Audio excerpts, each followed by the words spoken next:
warahmatullahi wabarakatuh. Perkenalkan, nama saya Revita Sazalfa dari kelas 11-6. Di kesempatan kali ini, saya akan membahas perlawanan kerajaan Banten terhadap VOC. Perlawanan ini menjadi contoh penting dari semangat rakyat Indonesia dalam mempertahankan kedaulatan dan menolak campur tangan asing dalam urusan kerajaan.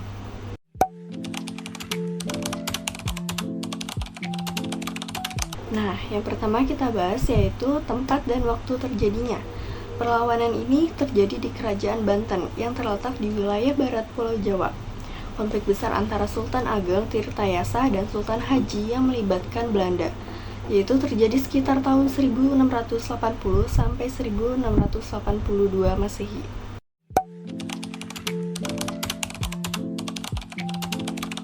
Yang kedua, siapa saja sih tokoh pemberontak tersebut? Tokoh utama dalam perlawanan ini adalah Sultan Ageng Tirtayasa, yaitu Raja Banten yang memerintah pada tahun 1651 sampai 1682. Beliau dikenal sebagai pemimpin yang tegas, religius, dan sangat menolak pengaruh Belanda. Tokoh lainnya adalah Sultan Haji, putra Sultan Ageng yang justru berpihak pada VOC karena ingin merebut kekuasaan dari ayahnya. Selain itu, para ulama, santri, dan rakyat Banten turut membantu Sultan Ageng dalam melawan VOC.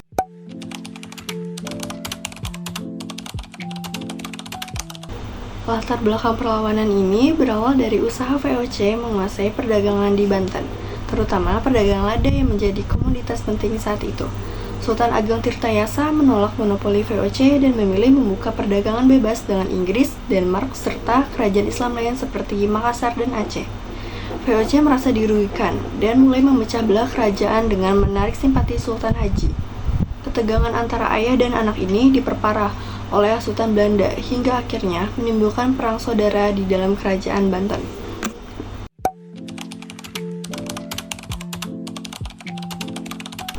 Pada awalnya, Sultan Ageng Tirtayasa memimpin pemerintahan dengan kuat.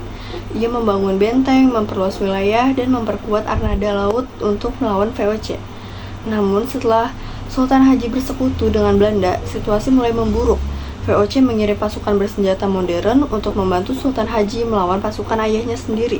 Pada tahun 1682, terjadi pertempuran besar antara kedua pihak.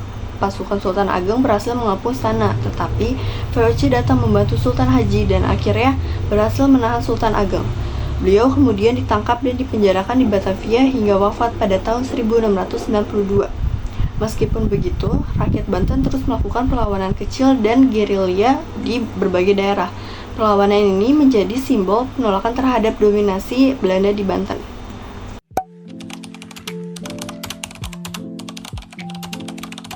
Perlawanan kerajaan Banten berakhir dengan kekalahan pihak Sultan Ageng Tirtayasa. Sejak saat itu, kekuasaan di Banten dikuasai oleh Sultan Haji yang menjadi boneka VOC.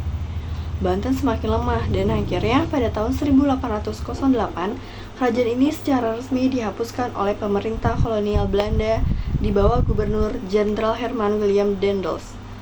Meskipun berakhir dengan kekalahan, perjuangan Sultan Ageng Tirtayasa meninggalkan warisan besar berupa semangat perjuangan, nasionalisme, dan anti penjajah dan penjajahan yang menginspirasi generasi berikutnya.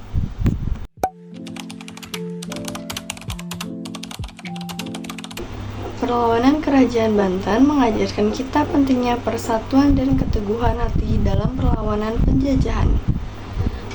Perpecahan internal menjadi pelajaran berharga bahwa penjajah sering memanfaatkan kelemahan kita untuk menguasai. Semoga dari kisah ini kita semakin menghargai perjuangan para pahlawan bangsa yang rela berkorban demi kemerdekaan.